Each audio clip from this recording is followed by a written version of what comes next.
mobilidade está passando por mudanças sem precedentes na era da dispersão. E quando falamos de mobilidade no Brasil, o buraco é bem mais embaixo. Quer entender os desafios e os possíveis impactos da dispersão da mobilidade no seu negócio, na sua carreira e nos boletos que você tem a pagar? Assista até o fim e se inscreva no canal, porque aqui é sem espuma. Já ouvi de futuristas apaixonados pelo Vale do Silício que os humanos serão proibidos de dirigir em 2025, mas o fato é que tem muita espuma nesse chope. A Ana Maria Braga tá aí para não me deixar mentir. Opa! Sai! Eita, nós. Especialmente no Brasil, o surgimento de modais de mobilidade mais tecnológicos deve demorar um pouco mais que no resto do mundo e vai variar muito, de cidade para cidade. As oportunidades e as mudanças que virão sofrerão os efeitos diretos dos elementos culturais e até geográficos de cada região, da demanda sobre as opções existentes do mercado, das indústrias envolvidas e principalmente das políticas locais. Leia-se Estado, com E maiúsculo. O Uber, as patinetes elétricas e as bicicletas compartilhadas estão aí para não me deixar mentir. O ecossistema da mobilidade, não apenas no Brasil, mas em todo o mundo, se dispersa por 3 caminhos: na eletrificação de veículos, na mobilidade sob demanda e nos veículos autônomos. Cada uma dessas tendências sozinhas já seria capaz de afetar duramente o mercado, mas com as 3 combinadas, o efeito de dispersão sobre a nossa vida, a nossa cultura e diversos negócios causarão mudanças sem precedentes. Mas vamos por partes. Tendência número 1, a eletrificação dos veículos. Essa é, sem dúvida, a principal agenda mundial dos governos e das montadoras. Com as proibições anunciadas em vários países desenvolvidos para os veículos de combustão em um futuro próximo, as montadoras têm muito pouco o que fazer se não se adaptar.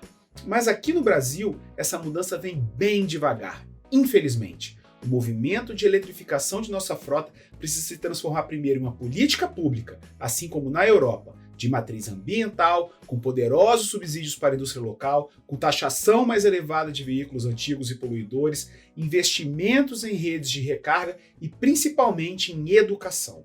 Caso contrário, passaremos por um longo momento de transição. Primeiro, como estamos agora, na busca por carros mais econômicos, com motores turbo ou de baixa cilindrada, para, na sequência, a ampliação da oferta dos carros híbridos, para só depois começarmos a ver, de fato, a eletrificação da nossa frota. Apesar dos efeitos sobre o clima, essa demora dá até alguma vantagem sistêmica sobre toda a cadeia de valor da indústria automobilística. Ganha-se tempo para que os fornecedores se adaptem e para que haja reduções no custo final dos carros elétricos, à medida em que a tecnologia avança sobre, principalmente, as baterias. Embora elas tenham diminuído no seu valor em até 70% nos últimos 7 anos, hoje elas representam um custo de 40% de um veículo elétrico. Mas novos modais de transporte elétrico prometem se dispersar sobre a mobilidade antes do movimento da indústria e já representam uma ameaça ao consumo de carros. E aqui eu falo principalmente sobre a micromobilidade elétrica. Está claro para muitos que não só o futuro, mas o presente da mobilidade é essencialmente individual. Com a pandemia, a necessidade de locomoção diminuiu drasticamente e desencadeou o senso de segurança em todos nós. A redução do uso dos transportes coletivos é evidente, e o avanço da infraestrutura de ciclovias favorece o aumento do consumo de bicicletas, patinetes e motos elétricas. Eu mesmo vendi um dos carros da minha casa, comprei uma scooter elétrica e não está no meu radar a compra de um veículo tão cedo. E você pode escolher o motivo que você quiser, qualidade de vida, ambiental ou financeiro. A conta fecha. Tendência número 2, a mobilidade sob demanda. Compartilhamento de carro em vez de propriedade, ou para onde eu corro quando chove.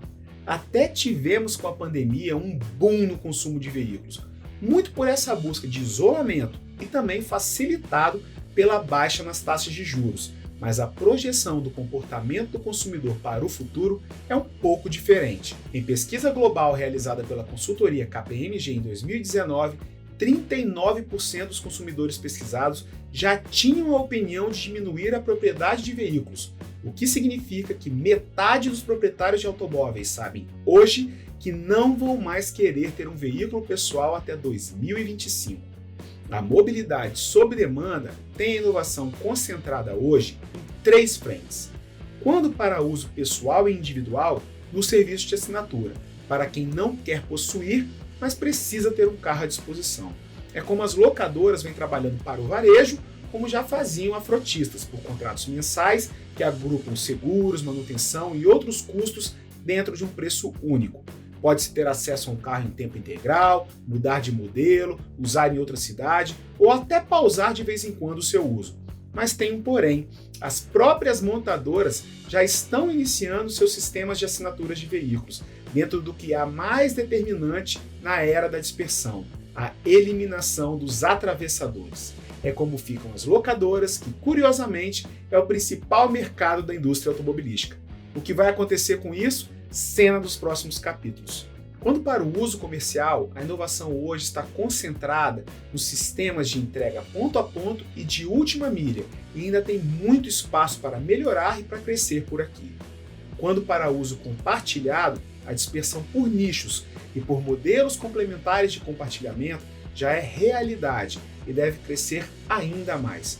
Um bom exemplo disso são os serviços de carro de luxo com motoristas que até abrem as portas e os compartilhados no modelo chamado baseado em estação, ambos explorados pela V1 do grupo capixaba Águia Branca. E o sistema público de transporte, que é a mãe da mobilidade como serviço, mas ainda faz uso de cobradores, vai ter que se adaptar. Mas o maior movimento dessa nova indústria são as plataformas, que agregam diferentes modos de transporte.